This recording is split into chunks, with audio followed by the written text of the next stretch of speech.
Imagine waking up tomorrow in a world where the swastika flies over Washington, D.C. Where statues of Adolf Hitler stand in every major city. Where your children are taught in school that the Holocaust was justified. Where speaking out against the government means you and your family disappear in the middle of the night. Where entire races of people have been systematically erased from existence. Where freedom is a distant memory and hope is a crime. This isn't science fiction.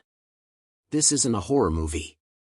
This is what the world would look like if one of history's darkest chapters had ended differently. In 1945, Allied forces closed in on Berlin from all sides. Hitler's thousand-year Reich was crumbling after just 12 years. The Nazi war machine that had conquered most of Europe was being crushed between Soviet forces from the east and American and British forces from the west. On April 30, 1945, in a bunker beneath the burning ruins of Berlin, Adolf Hitler took his own life. Days later, Germany surrendered unconditionally. The world breathed a collective sigh of relief. Evil had been defeated. Freedom had won. Millions had died to make sure that happened. Soldiers who stormed the beaches of Normandy knowing they might not survive the day. Resistance fighters who risked everything to sabotage Nazi operations. Ordinary people who hid Jewish families in their homes despite the penalty being death. They fought because they understood what was at stake. They understood that if Hitler won, the world would descend into darkness unlike anything humanity had ever known. History took a different path. The Allies won. Democracy survived. The horrors of the Nazi regime were exposed and condemned. Trials were held. Justice, however imperfect, was served. What if it had gone the other way? What if a few key battles had different outcomes? What if certain weapons had been developed sooner? What if Britain had fallen? What if America had never entered the war? What if Hitler had won World War II? Today, we're exploring one of the most terrifying alternate histories imaginable. Not because we're glorifying evil. Not because we're being provocative for clicks. We're exploring it because understanding how close we came to losing everything helps us appreciate what we have. Understanding the fragility of freedom reminds us to protect it. Before we dive into the alternate timeline, we need to understand just how close this actually came to happening. Because this isn't pure fantasy. There were multiple points during World War II where the outcome genuinely hung in the balance.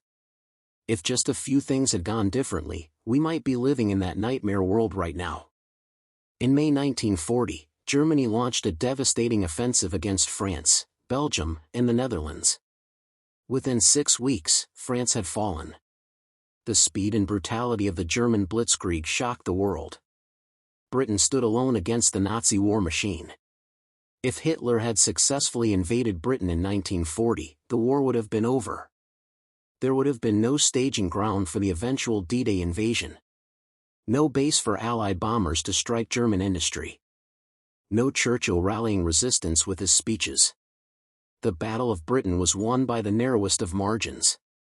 British pilots, outnumbered and exhausted, fought off wave after wave of German aircraft. They lost nearly 1,500 planes. The Germans lost over 1,800. If the Luftwaffe had won air superiority, Operation Sea Lion, the planned German invasion of Britain, would have proceeded. Hitler made crucial mistakes that cost him the battle. He switched from targeting British airfields to bombing London, giving the Royal Air Force time to recover. He underestimated British resolve. He delayed the invasion until it was too late in the year and weather made it impossible. Any of those decisions could have gone differently. Then there's Operation Barbarossa, the German invasion of the Soviet Union in June 1941. Hitler's armies swept across Soviet territory with terrifying speed, capturing millions of prisoners, destroying thousands of tanks and aircraft. By December 1941, German forces were on the outskirts of Moscow. If Moscow had fallen, if the Soviet government had collapsed, if Stalin had been killed or fled, the entire Eastern Front would have crumbled. Germany would have controlled the vast resources of the Soviet Union. Oil fields. Wheat fields. Millions of slave laborers. The Soviet Union held. Barely. The brutal Russian winter, fierce Soviet resistance, and overstretched German supply lines stopped the advance. Hitler's decision to divert forces to capture Stalingrad and the Caucasus oil fields instead of focusing everything on Moscow may have cost him the war. Winter temperatures dropped to 40 degrees below zero. German soldiers, equipped for a quick summer campaign, froze to death in their positions. Soviet forces, adapted to the cold, counterattacked. The tide began to turn. What if Hitler had prioritized warm weather gear for his troops? What if he had captured Moscow before winter set in? What if the Soviet Union had collapsed? Then there's the question of America. The United States didn't enter World War II until December 1941, after Japan attacked Pearl Harbor. Before that, America was deeply divided. Isolationist sentiment was strong. Many Americans believed that European wars were not their problem. They remembered the horrors of World War I and wanted no part in another European bloodbath. If Japan had not attacked Pearl Harbor, if Hitler had not declared war on the United States in solidarity with Japan, would America have entered the war at all? Without American industrial might, without American soldiers landing at Normandy, without American resources propping up the Soviet Union through Lend-Lease programs, could the Allies have won? Probably not. American factories produced an astonishing amount of war material. Tanks, planes, ships, ammunition, food, medical supplies. The Soviet Union received over 400,000 trucks from America. Britain received thousands of aircraft and millions of tons of supplies. Germany, meanwhile, was fighting a multi-front war with limited resources. If America had stayed neutral, if Britain had fallen, if the Soviet Union had collapsed, Hitler would have controlled all of Europe and large parts of Asia. There would have been no one left to oppose him. The war could have been over by 1942 or 1943 with a complete Nazi victory. Another pivotal moment was the development of nuclear weapons. The Manhattan Project, led by the United States, successfully created the atomic bomb by July 1945. Germany had its own nuclear program. If German scientists had succeeded first, if they had developed a working atomic bomb before the Allies, the war would have ended very differently. Hitler would not have hesitated to use nuclear weapons on London, Moscow, or any other target. The psychological impact alone would have been devastating. How do you fight an enemy who can annihilate entire cities in an instant? Fortunately for the world, Germany's nuclear program was hindered by several factors. The forced emigration of Jewish scientists like Albert Einstein who fled Nazi persecution. Strategic errors in their approach to nuclear physics.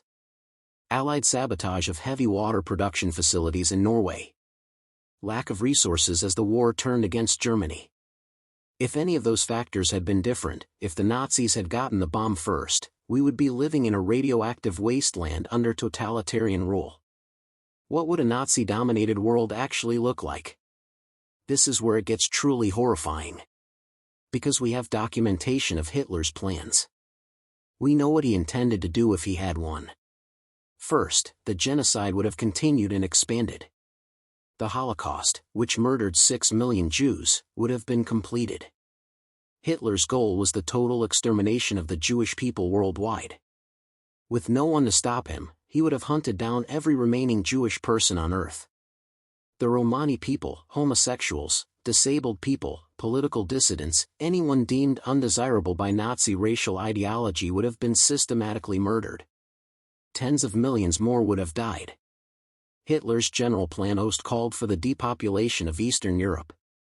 Slavic peoples, considered racially inferior, were to be killed, enslaved, or driven beyond the Ural Mountains. Germans would colonize the empty territories. The cities would be demolished and rebuilt as German settlements. 30 million people were marked for extermination in just the first phase. This wasn't theoretical. The Nazis had already begun implementing these policies in occupied territories.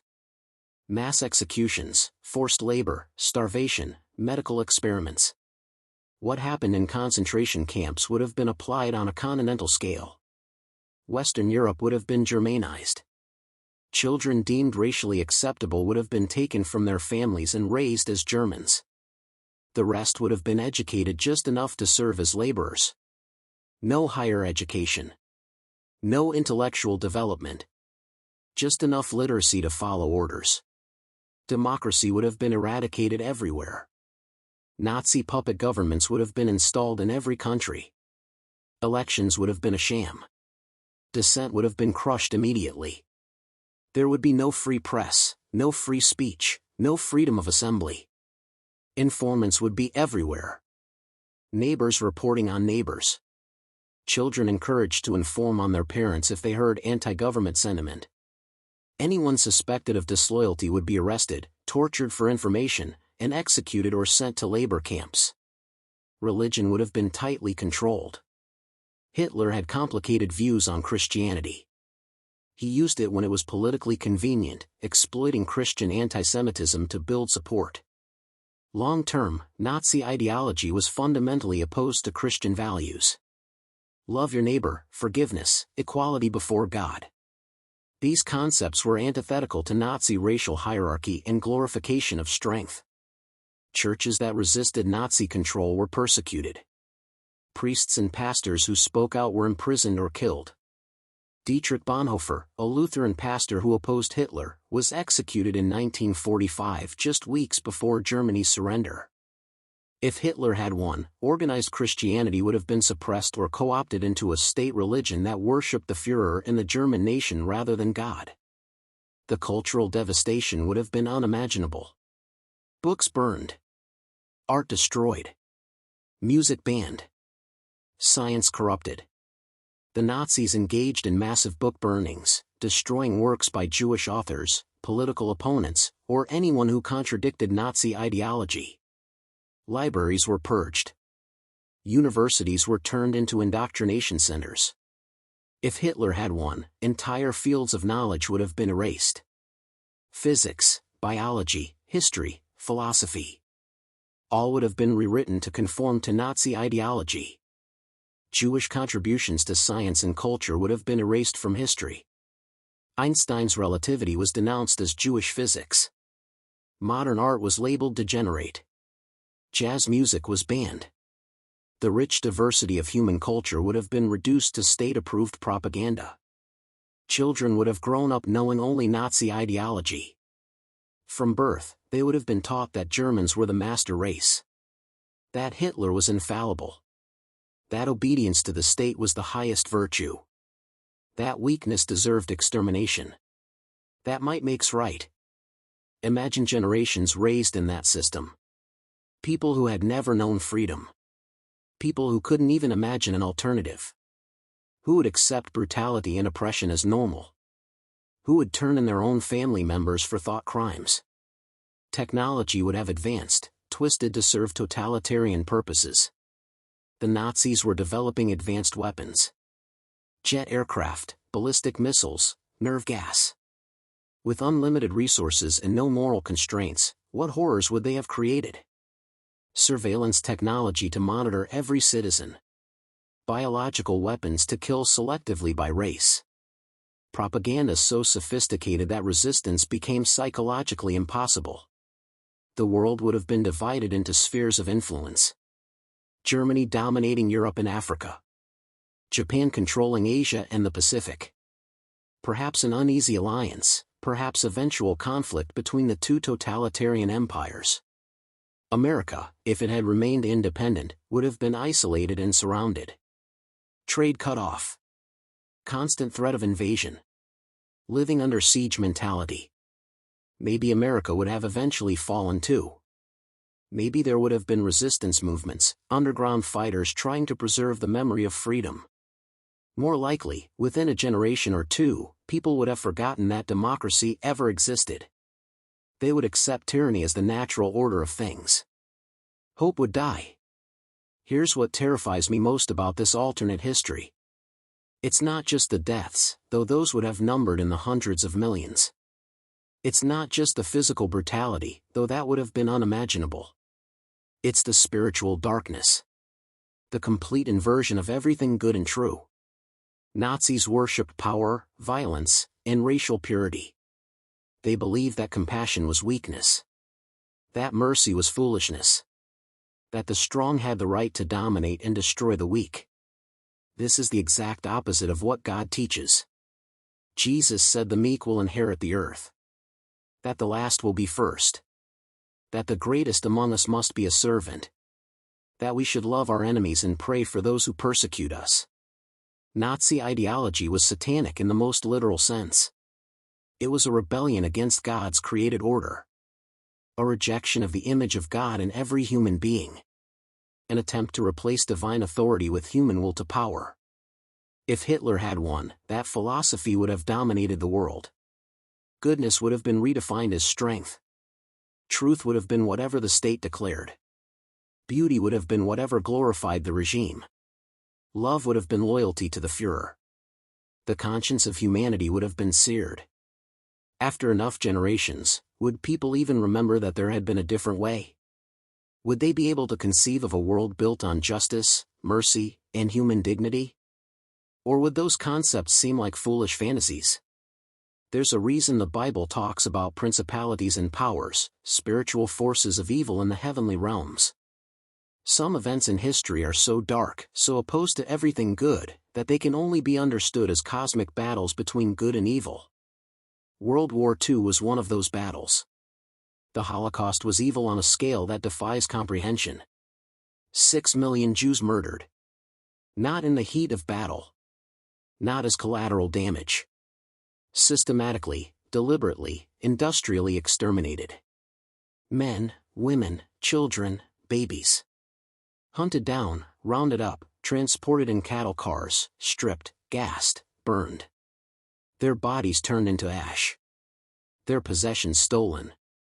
Their names erased. Hitler wanted to wipe out the Jewish people because at some level, he understood that they represented something he hated. A people chosen by God. A people who carried the promise of the Messiah. A people whose very existence testified to the reality of God's covenant faithfulness. Destroying them was an attack on God himself. He failed. The Jewish people survived. Hitler's 1,000-year Reich lasted 12 years. The Nazi war machine was ground into dust. The concentration camps were liberated. The truth was exposed. Justice was served. Why? How did the Allies win against such overwhelming odds? Military historians point to Hitler's strategic errors. His decision to invade the Soviet Union. His declaration of war on America. His micromanagement of military operations. His refusal to retreat when retreat was the only sensible option. All true. There's something deeper. Winston Churchill, who led Britain through its darkest hour, believed that God had raised him up for that specific moment. In his speeches, he often invoked divine providence. He spoke of fighting on the beaches, in the fields, in the streets, never surrendering. He rallied a nation to resist evil at all costs. Dietrich Bonhoeffer, the German pastor I mentioned earlier, joined a conspiracy to assassinate Hitler. For a pacifist pastor to conclude that killing was necessary shows how clearly he understood the stakes. Before his execution, he wrote that salvation is free, but discipleship costs everything. He chose to resist evil even though it cost him his life. Millions of soldiers, many of them Christians, stormed beaches knowing they would likely die.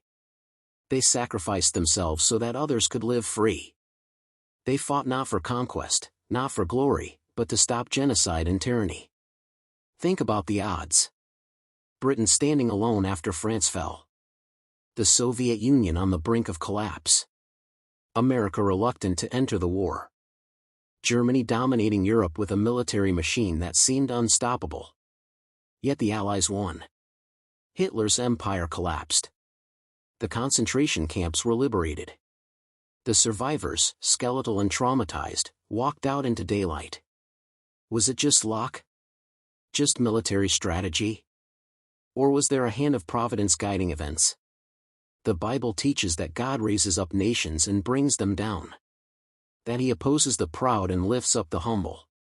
That he is a God of justice who does not ignore evil forever. Sometimes his judgment is delayed. Sometimes evil seems to triumph for a season.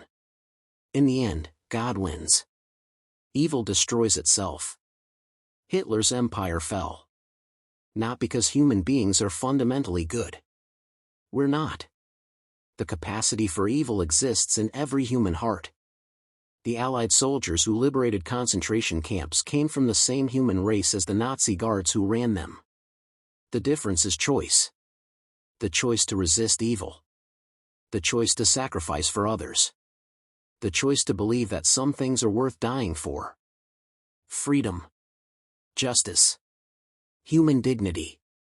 Truth. Here's why this alternate history matters for us today. Because the forces that led to Hitler's rise didn't disappear when he died. Economic desperation. Nationalist resentment. Scapegoating of minority groups.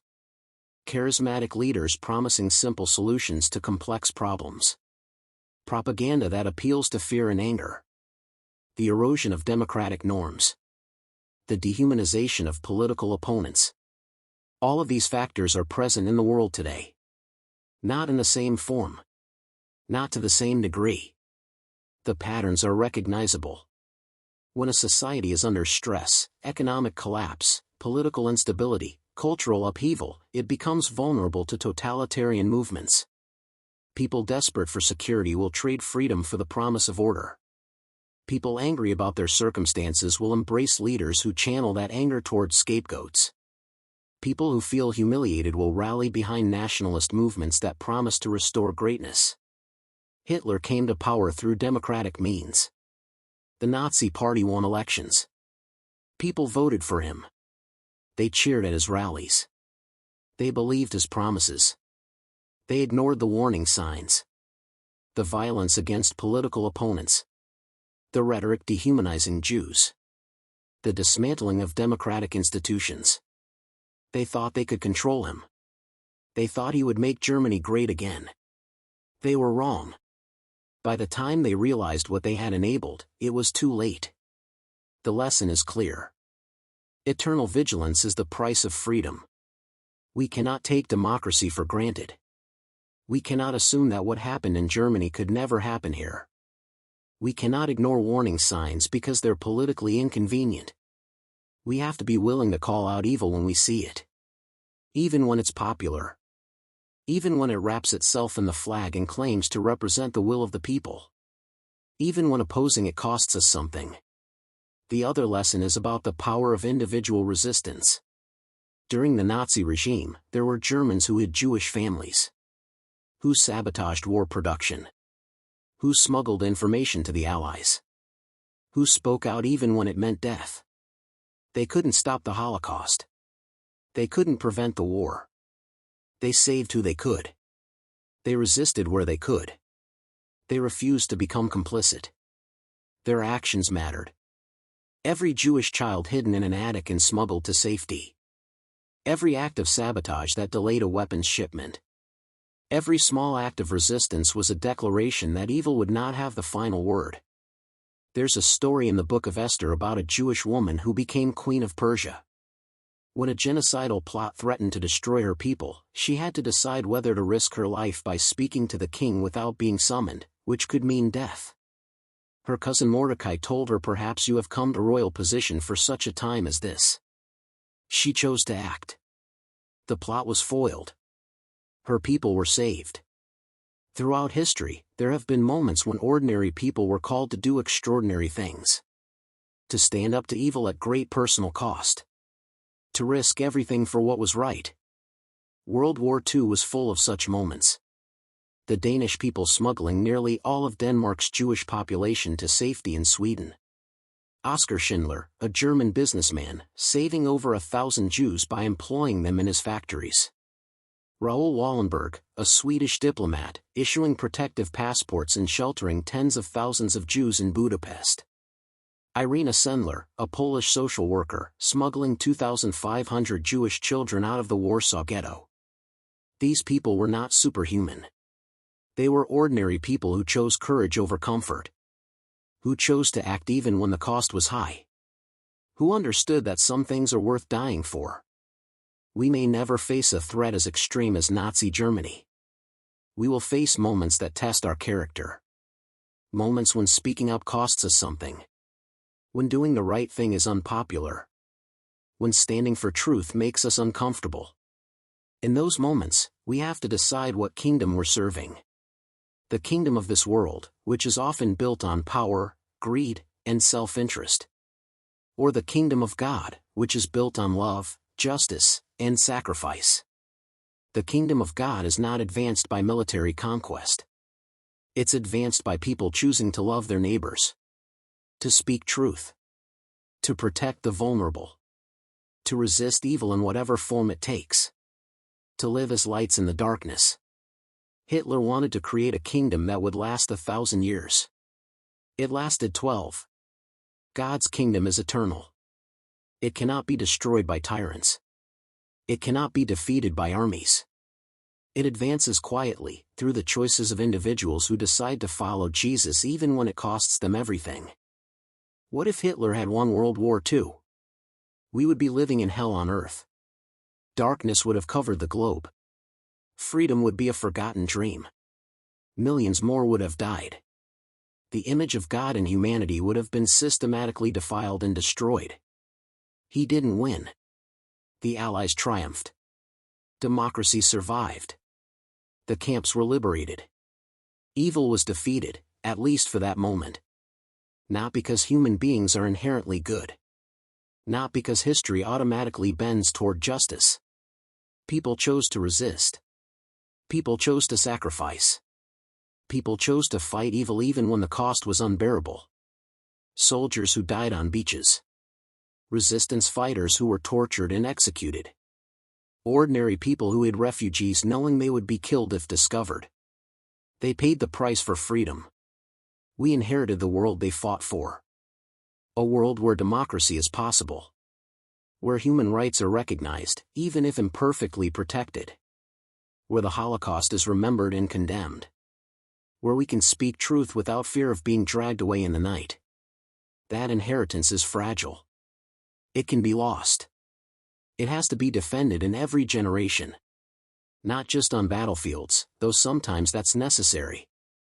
In everyday choices. In how we treat people who are different from us. In how we respond to demagogues who promise greatness through division. In how we protect democratic institutions and norms. In whether we speak up when we see injustice or stay silent to protect our comfort. The forces that led to Hitler's rise are still present. Economic anxiety. Political polarization. Scapegoating. Dehumanization. Erosion of truth.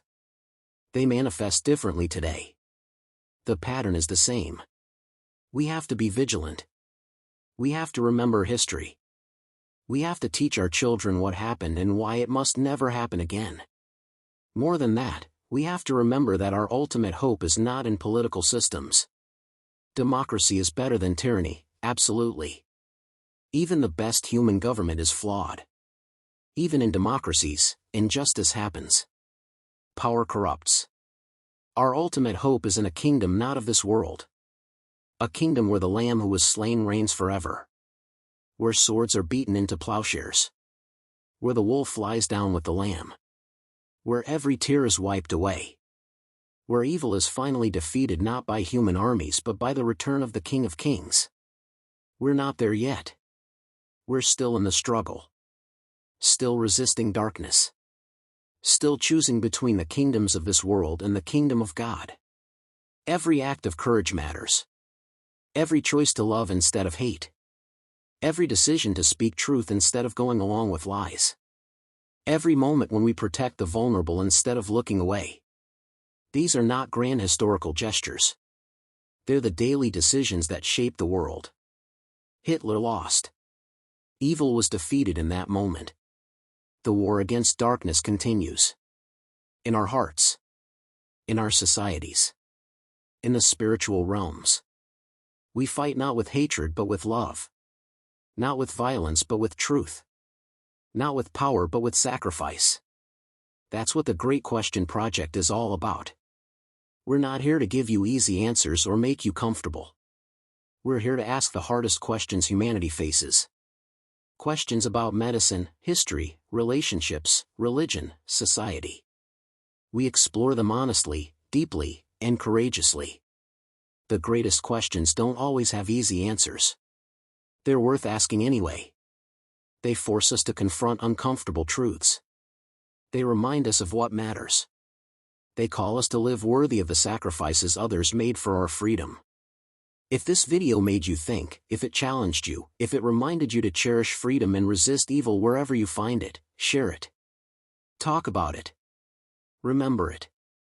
Thank you for watching. Remember, freedom is not free. Evil is real and must be resisted. Hope is not foolish. It's the most powerful force in the universe. There's still a kingdom worth fighting for.